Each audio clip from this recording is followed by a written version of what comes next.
Just as the iFootage Cobra 2 video was done and dusted and lined up to be published, I had a surprise knocking at the door, and it was a delivery, interestingly, from iFootage with this travel tripod, the Gazelle Uprise TC3B with the Komodo K3.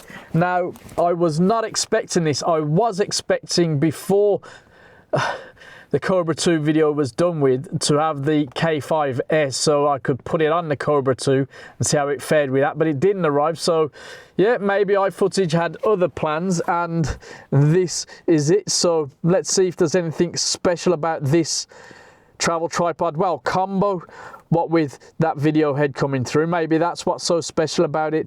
Let's find out. First thing to pop out then, before we look at the bag itself, is a rather well packaged mount adapter, I should say. Man alive, they've really packed that away. No surprises, seems all right, fair enough. And then what we've come to look at initially, the bag.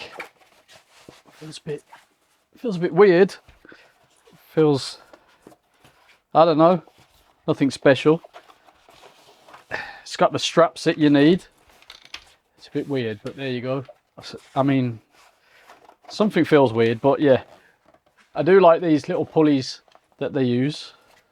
I mean, at the end of the day, a bag is just to carry it around. Logos are a bit annoying, but it is what it is.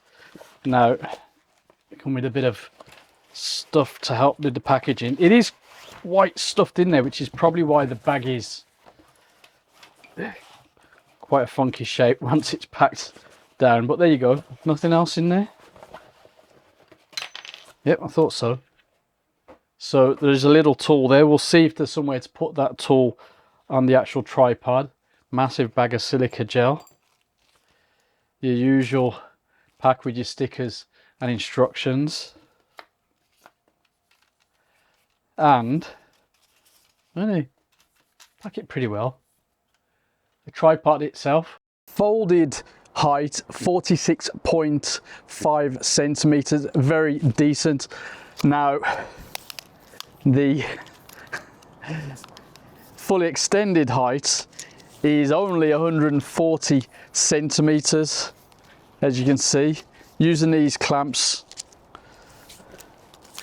not the quickest system out there, but also not a big deal. Plus, if you need to get up and go, it only weighs 1.3 kilos, so you know, easy to just switch spots and we're down. It is a bit breezy out today, but I feel like it will be absolutely fine, although it's only a 3 kilo payload.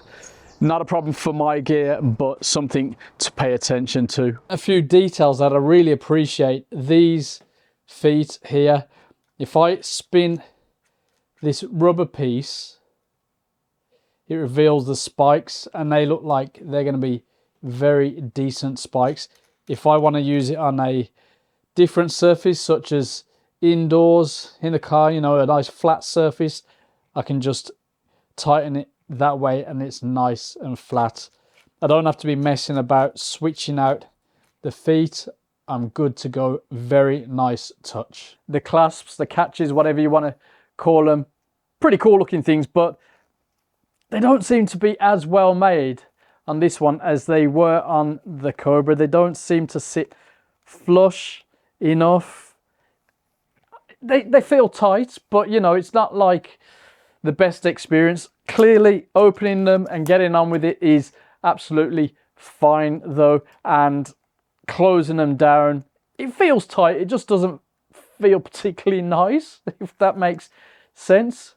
Yeah, near the top then you've got the 2 leg releases, not amazing. You've got this knob here, which is for leveling the base, the bowl there, and we do have a spirit level on top, so regardless of how your legs are, you can level it up nicely from the top. Do like that. Of course, we've got more tightening points there. We've got a quarter mount there, very handy. Everything looks really nice. And underneath, might not see that too well here, but you've got a hook, and you can remove the hook if you really want to, but there's nothing else to say there. All feels decent. Looking at the head then, which I think is the big selling point with this package, I've leveled it up because the feet are on different levels here. Once I turn this becomes really nice and smooth. Now I just want to point out, if you want to remove this arm, you can't just screw it off, which I think would be better. You have to screw these out. They then become a bit in danger of wearing out and becoming useless, so a bit of a flaw, but this action feels so good. I am going to get out in the field and test it properly, but I really like that. Now of course you can lock it in and then just use the tilt, and the range is superb. You can actually do top down. Watch as I let go, nice and smooth. Feels like it's got some great resistance in it, and of course you can lock it in place. Now as we were unpacking it, we found this key, and clearly it does have a home, which is in here, and that feels like, well, it has a magnetic piece there, so that's not going to fall out if for some reason, you know, in packing. I mean, it's just very nice. And even, let's see if we can just flip this round again. We've got the lock-in here for the Arca Swiss top. It's a nice thing. It's almost very cute, being such a dinky bit of kit, but I feel like it's going to be an absolute treat. Now, the T1 tripod from Freewell kind of failed on its video head, so let's see if this can, you know, really stand up to what feels like some great design and build quality on that front. Let's try the panning then. So I'm set up with my T4. There's quite a lot of background noise, so we'll see if we use this audio. I'm just going to take it to the extreme. On the screen it seems okay. Over there somewhere is the annoying bit of noise. Whether noise reduction will have got rid of it or not, I don't know, but this would have been quite a nice spot otherwise. Let's just pan across. I've had to go to f18 1/60th using the 16 to 55 on my T4, 4K 30 frames per second.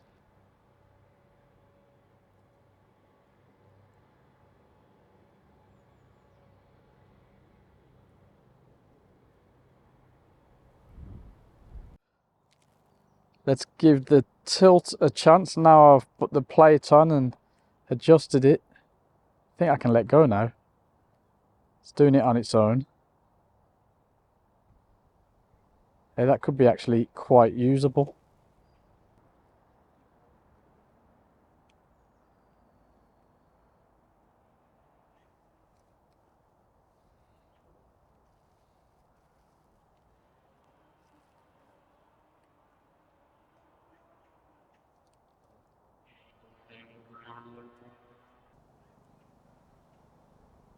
Work up. On the screen it looks okay. Oops, I might have gone off a bit there. Take a bit of practice. Don't think that's that bad. Let's see how it is once I get to the very top. I let go, it's holding it. I'm going to give it a little hold to start the movement, and at some point, I think halfway, I'll let go and let it do it on its own.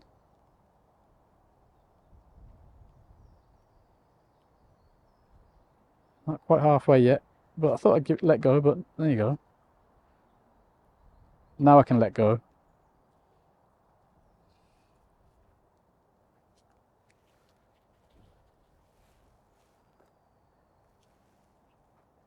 Now you just got to be careful. If you're panning a lot, you might accidentally loosen the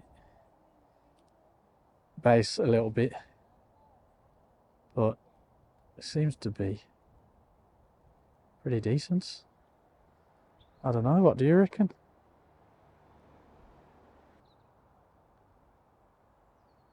Testing is not glamorous in the real world.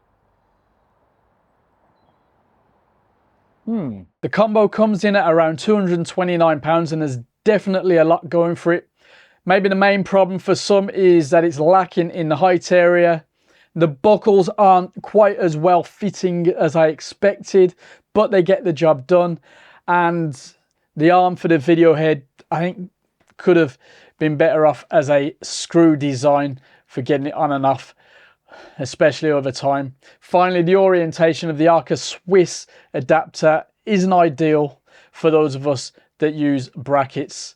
Now, the Freewell T1 that we looked at before is 500 grams lighter than this one, but it does cost a little bit more.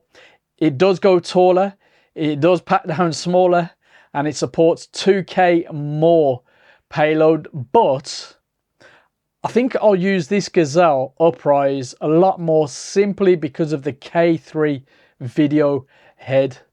It's way more usable than the T1 head, especially for a beginner at panning and tilting and all that jazz. Now, compared to my Ulanzi 0Y, it's a tougher call. The Gazelle is better for pan and tilt work, and the dual purpose feet design is much better, but the 0Y is 200 grams lighter, packs down smaller, reaches 16.5 centimeters higher, and has a much heavier payload. All that does come at about £121 more though, so not really a fair comparison for a first time buyer. Now, the video head, as you can guess, is the biggest selling point for me with this one, offering more shooting options. So while I don't think it's going to replace my Ulanzi in my car, I do think this iFootage Gazelle Uprise TC3B, with that head, of course, thanks to that head, is a welcome addition to my kit. Over to you. Have you tried this combo? Let us know, and I'll see you soon.